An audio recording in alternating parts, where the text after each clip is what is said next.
Hey, what up, Long Beach? Welcome back to the 562.org. It's Eli, and this high school boys basketball video is brought to you by the fine folks at Naples Rib Company.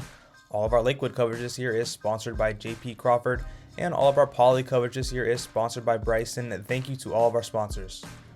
Long Beach, Poly, Lakewood, and the Ron Palmer Pavilion, the scene for tonight's Moore League action. Long Beach Poly still undefeated in the Moore League as they wrap around their second round of league play, and no time to waste. The stars are out.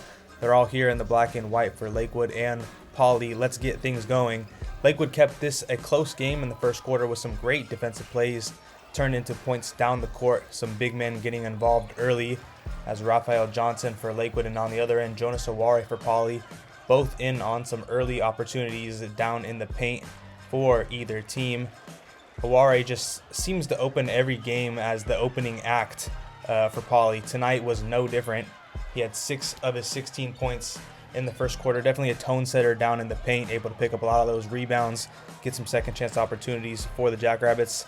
Anthony Williams, though, from behind the arc for Lakewood, which gave them a 9-7 early lead, their biggest and only lead of the night. And that's because Giovanni Ruff got loose. One turn on the Jets in the first half. He had 17 points in the half, 10 in the second quarter, as he just lights you up from everywhere on the court.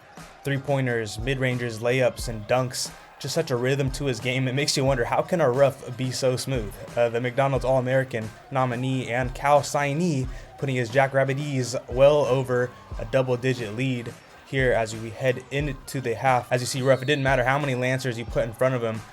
He was pushing through in this one, as he does most of these games. Other big contributors on the night included Nana Ofegbu, 15 points in this one. 13 of those came here in the second half. As you see, speed certainly kills for Ofegbu.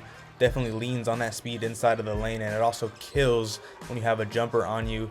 Definitely one of those guys that we're excited to see for the rest of the season and next season. Jonas Aware also padding that lead in the second half. He had a nice sheet of 16 points, 12 rebounds, 4 blocks. And you know, he had to get a dunk in there. Lakewood with a couple bright spots, though. Cedric Dockery with 11 points and a couple acrobatic shots, just trying to get it in for Lakewood. Williams also dishing it out well. He had 5 assists to go along with his 7 points. As you see, Raphael Johnson here with the bucket. He had a couple on the night. 14 points for Lakewood did Johnson. Keaton Lewis also a big contributor for Lakewood. He had a team high 15 points for the Lancers, including 4 3-pointers. Definitely huge from behind the arc. He was a part of a 10-0 Lancer run in the fourth, but too little too late. Giovanni Ruff putting the finishing touches on, a game high 24 points on 11 of 19 shooting, 6 rebounds and 2 steals to go along with it, as Poly wins it comfortably 66-50. Lakewood will look to rebound with an intense rematch coming up on Monday at Milliken. Meanwhile, for Poly, they will be at Wilson. And for all of your Moore League basketball coverage, you already know where to be, right here at the 562.org.